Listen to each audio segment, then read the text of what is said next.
Danny, first home win. What a way to do it as well at the end there. Yeah, great way to win. Always when you score in injury time, and probably for us having not won at home, to win in that way was probably a good way for us to win because we didn't have too much time to think about it after. But I think it was thoroughly deserved. You know, first half, I thought we played with a lot of fight and a lot of intensity and aggression, but I didn't think we played with enough quality. Um, I thought we were really unlucky to concede the goal when we did because, Newport hadn't had a shot on target to that point, and you're like, God, we've lived this before. And yeah, we don't tend to make it easy for ourselves, unfortunately. Yeah, but the thing about it is, in some of the draws, we've shown character to come back from behind, and we had to do that again, especially after a frustrating half that we were the better team anyway and could have been ahead before the Newport scored. Yeah, no, I think so. We said at half time, like we've lived this before against Walsall, we lived it before against Forest Green. So we know we've got it in us to fight back. But second half, it was a really good performance. I thought we got the balance right. I thought we still showed the fight and that competitive edge, but I thought we brought a lot more quality. I thought we sped our game up much better in the second half. Credit to the subs because I thought they come on and had a real impact. I thought Ellis Angelo and wow, Samson, just so much personality, so much energy, so much enthusiasm. And when your number 9 plays with that character, I think it raises everybody. Yeah, and you talked about the pace of the game. Was that difficult to do, especially in that first half where Newport, from very, very early on, looked like they wanted to kill any kind of tempo, any kind of intensity in the game? Well, Newport are a really competitive team. They have a lot of fight. They are a really difficult, awkward opponent, and I mean that in the most complimentary of ways. And yeah, they slowed it down. They made it difficult. Obviously, first half they were playing into the wind. I think they were trying to take time out of the game. The ball was in play for 16 minutes in that first half. It's just ridiculous, really. And it was really hard for us to get any rhythm in our performance. And we were frustrated at half time because we didn't. There was moments where we could have sped the game up, maybe from goalkeeper's hands, from throw-ons, spot and play from free kicks, and we didn't do that. And we played a little bit too safe for me.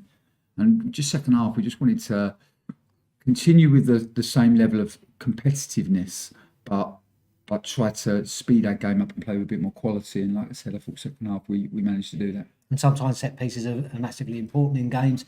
It was today, and a good ball in and a good positioning at the far post gets us that equaliser.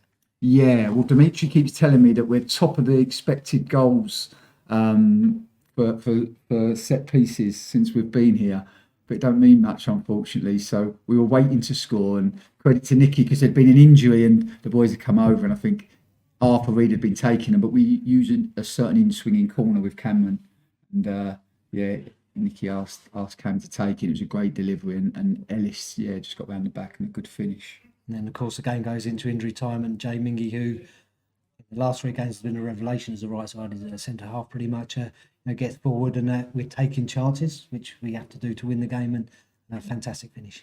Yeah, well, that was it really. We just thought we had so much dominance in the game that we changed Tom Dallison for Ellis Angelo, and Tom had done well. It was just a tactical decision because we wanted to try to speed the game up down the sides of the pitch and almost just play with one centre half really, and get Jay joining in and Ellis joining in, and almost I suppose they call them overlapping centre halves. But all week Jay, he's just got this ability just to speed the game up. He's so athletic when he carries the ball, and I keep saying, just do it more, and he can be like Moses part in the Red Sea. Honestly, he's so athletic.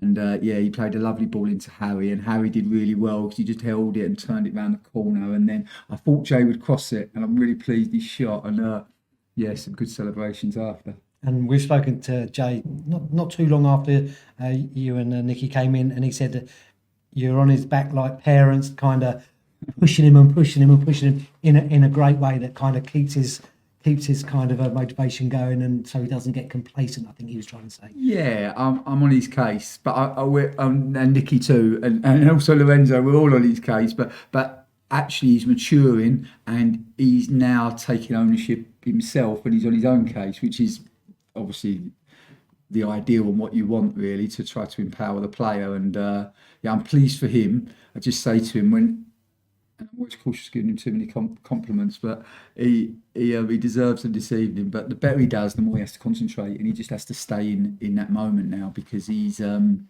really, really well for us since he's gone back there. Yeah, not too long after the game now, but any concerns about players for Monday's game, which can come around really quick? No, I think we've come through pretty clean. The boys that came on are training now, so they're on the pitch training, which is good. So, of course, we have maybe 10 minutes to enjoy tonight, but for us now, really, that's over, and all of our focus is on to Tranmere, and the boys that finished are going to be needed maybe from the start on Monday. So they're doing their preparation work now, and it's been a good Easter to this point, but we have the opportunity to now make it a brilliant Easter.